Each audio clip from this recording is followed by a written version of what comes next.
Cue the music. Special guests from around the globe are touching down in London ahead of the King's coronation this weekend. Overnight, the King and Queen hosting a garden party at Buckingham Palace. One of the many guests, distinguished Australian soldier and Victoria Cross recipient Mark Donaldson. He joins us now. Mark, good morning to you. How was it? Yeah, good morning, Carl. Good morning, Sarah. Yeah, it was fantastic. I had the privilege, actually, of meeting His Majesty, King Charles, and I wasn't expecting to. So, yeah, it was a huge honour, and the ability to share that alongside my Victoria Cross and George Cross mates was just a fantastic opportunity, like I said, and it was a tremendous event. And I'd never been on that side of Buckingham Palace before, so to even be able to see the gardens was just remarkable. Awesome. Yeah, pretty cool rubbing shoulders with those folk. I mean, what did the King have to say?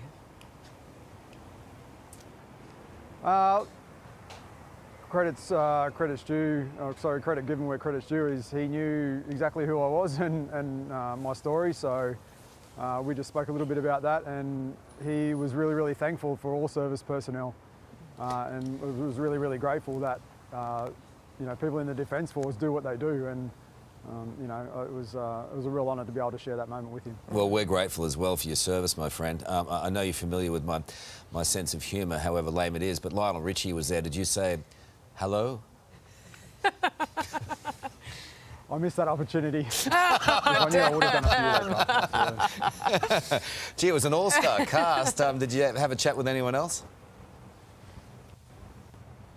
I didn't actually get a chance to have a chat with anyone else. The way we were printed, you know, throughout the afternoon was kind of restricted that, but the ability to be able to look around the gardens and mingle, like I said, with my other VC and GC George Cross associates was just a real honour, and just being a part of that environment and the atmosphere again was just tremendous. So you know, a real honour, and you know, I'm really, really grateful for the opportunity. Good man. Coronation in just a couple of days. What are you most looking forward to? Look, I think it really is just, you know, for me, Sarah, it's like I was here last year, so for the Queen's funeral, and whilst that was a very sad event, the atmosphere was quite electric. It was quite amazing, and to see everyone come together from everywhere around the world for that was really unique. And I think this will be very, very similar. And what the difference on this one will be a little bit more of a positive reason that we're all coming together. And so, you know, I think, you know, it's not every day that someone gets crowned a king, and the ability to, and the opportunity to be here for that is just really special. And again, you know, to be able to celebrate that and commemorate that is you know, it's just fantastic. Well, few deserve more than you do, my friend. We appreciate you being on our show tonight, and again, thanks so much for all of your service. You're a legend. Thank you, Mark. Appreciate it. All right, well, glamour, class and royalty, a tradition that dates back all the way to Queen Victoria, the Royal Garden Party. I thought you were talking about the Today Show Christmas party then for a second. That's next. That's certainly not any of those. King Charles held his very first earlier today at the Buckingham Palace Gardens ahead of his historic coronation. Here to give us the inside scoop is Associate Editor of UK's Daily Telegraph, Camilla Tominey. Camilla, good morning to you. You attended. What was it like? Talk to us. I know, Sarah, you're saying glamour and class. What on earth is happening there? That was you. quite surprising they even let me in, but there I am. Beautiful. Glamour and Resplendent class. in red. I was wearing a flying saucer on my head. I've got a hat for every occasion, and I'm so glad we all saw it again today. That was me with Lionel Richie. So I didn't get to speak to the King, but I did speak to Lionel, the legend that is the Lionel Richie. He's going to be playing at that coronation concert on Sunday.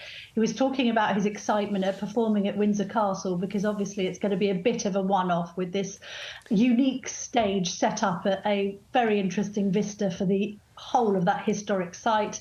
And he knows the King very well because he's been long involved with the Prince's Trust, so he said some very kind words about him. Lovely day, the sun was shining.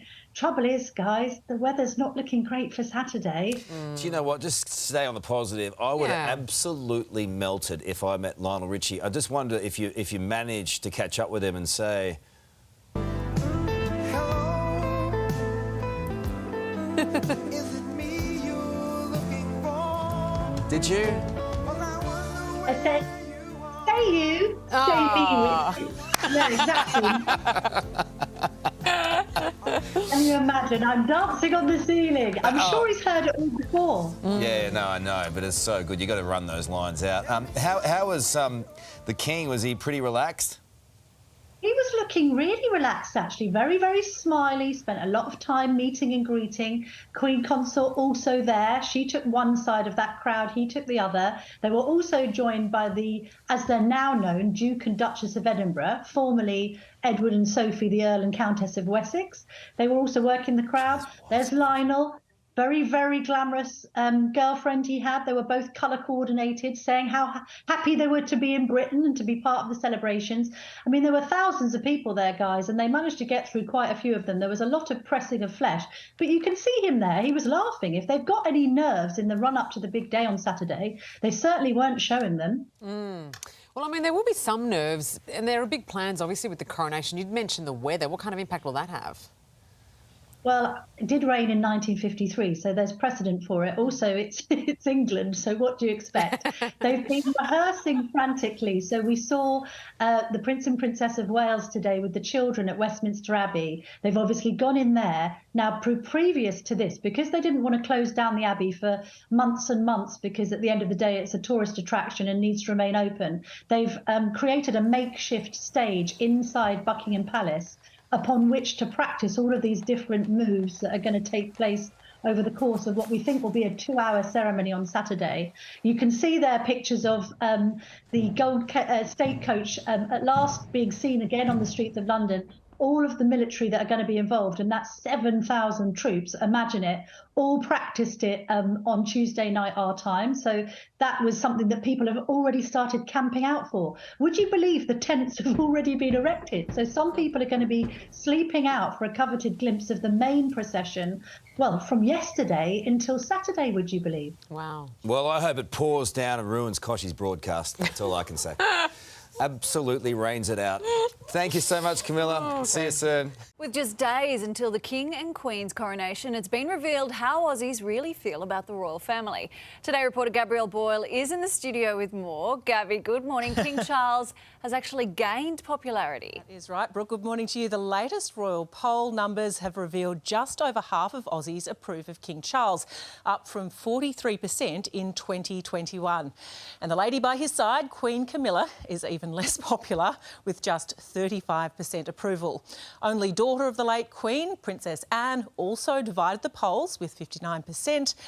The younger royals, Prince William and Princess Kate, perhaps unsurprisingly, fared far better with over 70% popularity. Prince Harry and Meghan scored some of the lowest ratings, 38 and 27%. And the most unpopular royal, I should say, Prince Andrew, with just 15% approval. Thumbs down to him, hey? I'm surprised it was 15%. How did they get to 15%? It's like they missed some of the news or something. It's not credible. I don't know what's going on. I don't know about that either. Hey there, Today fans. Sarah and... What's my name again? Oh my goodness, Carl. Hey, thanks for watching our YouTube channel, though. Subscribe now for more news, special reports and amazing Aussie stories. And Carl misbehaving, Whoa, of course. that never happens. Always happens. What's she talking about? Always happens.